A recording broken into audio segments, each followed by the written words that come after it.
as a very Jewish guy, used to joke, drink just a little bit to make sun rise faster. Good morning, welcome. I got net of Shabbos. There was once a fellow who had a shoe business. He was selling shoes for many years. After 40 years of being in business, a young guy opens up another shoe store on the right side of his shop. And he's doing pretty well, and he has good signage, and he has all the latest trends, and it's taking away his business. And a little while later, on the other side of him, on the left side, he also has another guy opens up, young guy, and doing great, doesn't know what to do.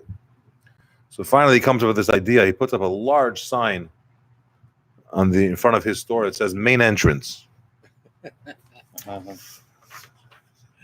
Idea of shoes is a topic I want to discuss today,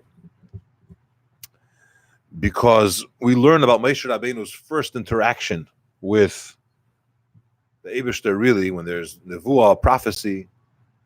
And Moshe Rabbeinu was shepherding his father-in-law Yisrael's sheep, similar to what the Shvatim did.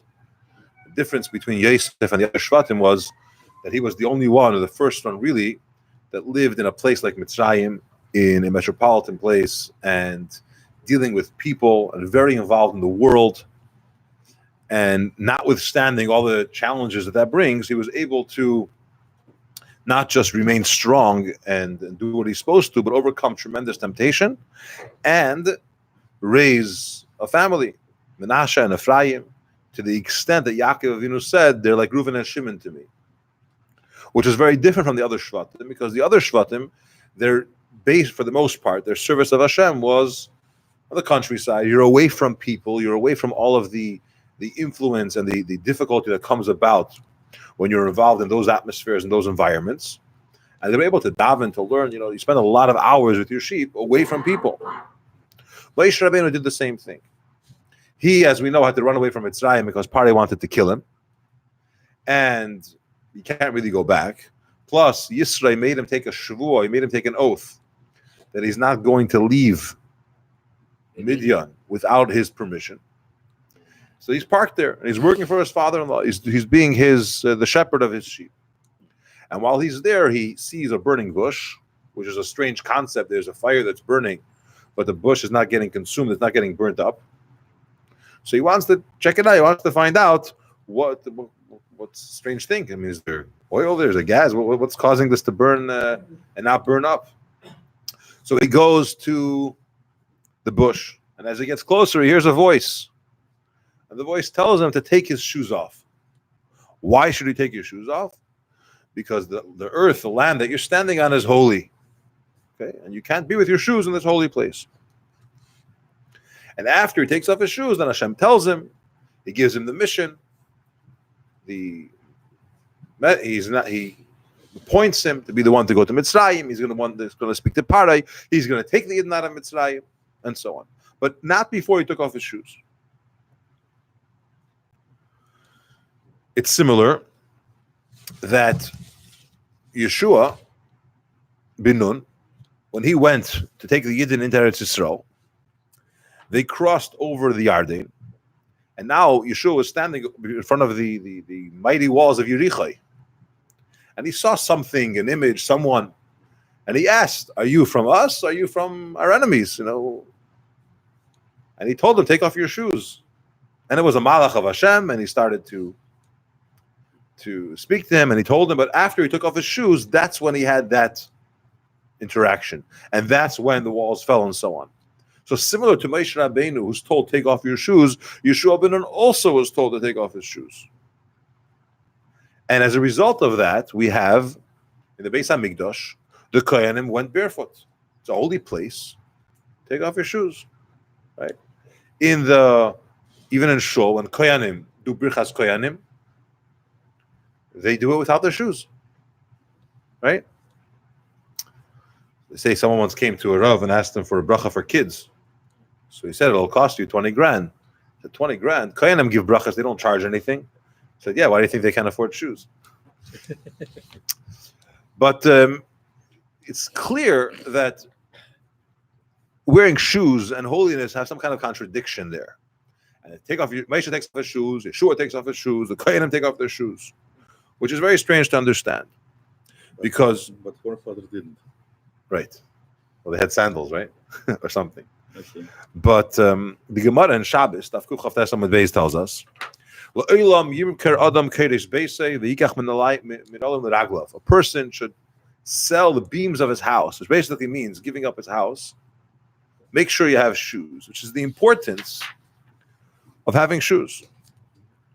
The Gemara in Brachos, and it's brought, Al-Taber brings in a Shulchan Aruch, when a person says, "Asali kol tzarki" in the morning in Brachos HaShachar, he should not say it before he puts on his shoes, because that's the expression of having your needs. Right? Without shoes, you're lacking a basic necessity. So you put that on before you make the bracha, which is important. On Tisha B'Av, on Yom Kippur, we don't wear shoes. Right? We don't wear leather shoes. That's a symbol. That's representing what it means. A person has what they need. He's equipped. Okay, so on the one hand, we have this emphasis that shoes are very important. Sell the beams of your house. I mean, that's the support of your whole house. Shoes come first. On the other hand, Moshe Rabbeinu is told, take off your shoes. Yeshua is told, take off your shoes. Kohanim take off their shoes. Is it a good thing or is it a bad thing? In the world also, we use a term, right? He's filling big shoes, or these are too big shoes for him to fill. It's not a coincidence that we have these expressions. In somebody's shoes. Yeah. What do you say? Walk in someone else's shoes, walk a mile in someone else's shoes. But there's a Gemara in Kiddushin, Chavtes or Memtes, where a woman got married or got engaged to somebody, and he told her that he comes from a certain lineage, a certain family lineage. His yichus, whatever, he's a grandson of this Rebbe, he's a descendant of that great person, whatever it may be. And later she finds out that he's actually greater than he said he was.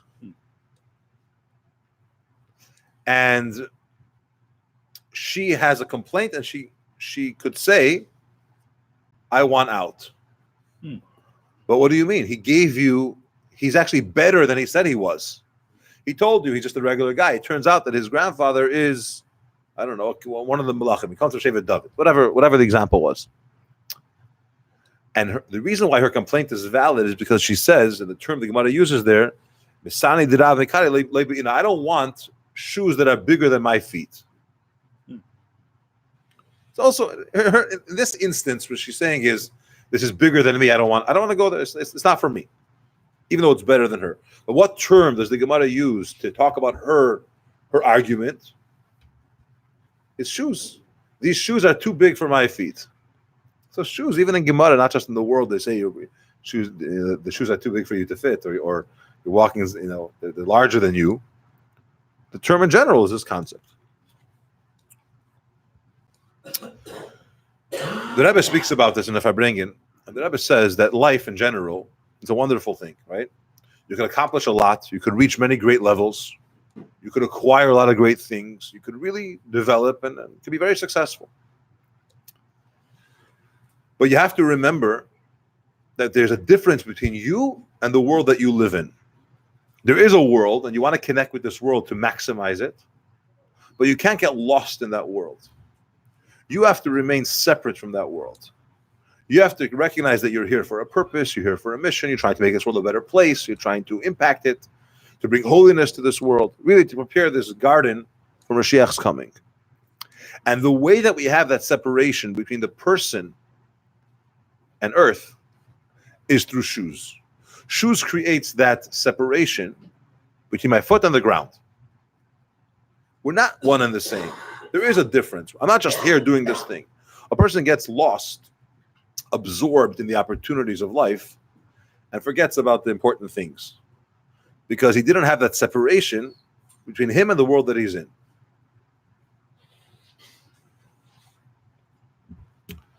There's as an example,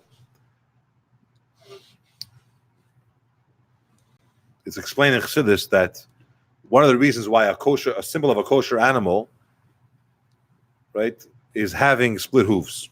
Mafres parsa. What's the idea of mafres parsa? Yeah, the hooves are separate, right? They're split hooves, but there also is a layer of skin under it.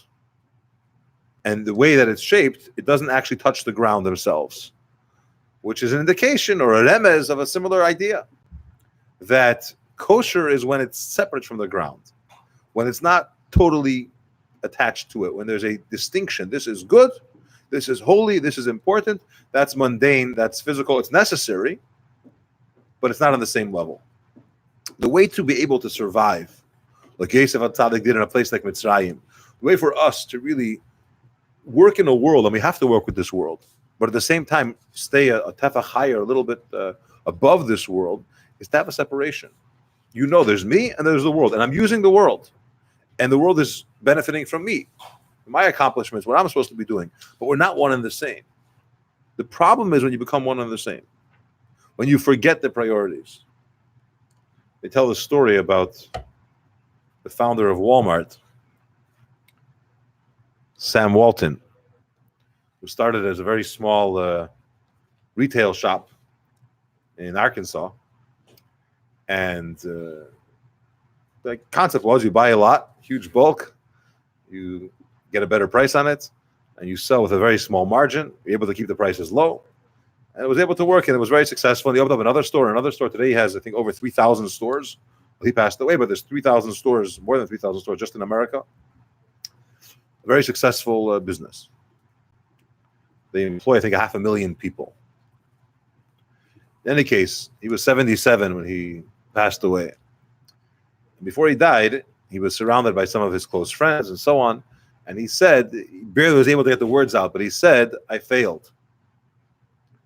Yes, I was successful, that I amassed a tremendous wealth, and not just wealth, but I'm a legend in what I built, in the retail market. But I didn't have the right relationship with my family. I don't have, my grandchildren don't have the memories of spending time with me. I wasn't able to impact them the way that I wanted to. I was always running, chasing, in meetings, traveling, coming, going. I never had the time, the focus to be present. We have to wear shoes, Chassidus says. Shoes separates the person from the world that he's impacting. You have to work. Or if you want to use today's example from modern day, it's before you go home, turn off your phone. Or at least put it away for a little bit. Be there present. You need the phone. Yeah, but you don't have to be lost completely. You don't see anything else around you. Okay, so we have to wear shoes. Moshe Rabbeinu is told by the Eibishter, take off your shoes. You normally have a separation, and you're supposed to have a separation between you and the world. But now where you're standing is holy, no separation is needed. I want you to fully connect with this. This earth where you're standing on is Chodesh. Take off the separation. There's no need to it. This is where you should be. Don't separate. Yeshua ben Nun, the same thing. You're coming to Yerichai. You're going to see a tremendous miracle. The walls are going to fall. Take off your shoes. Don't separate between you and the earth that you're standing on.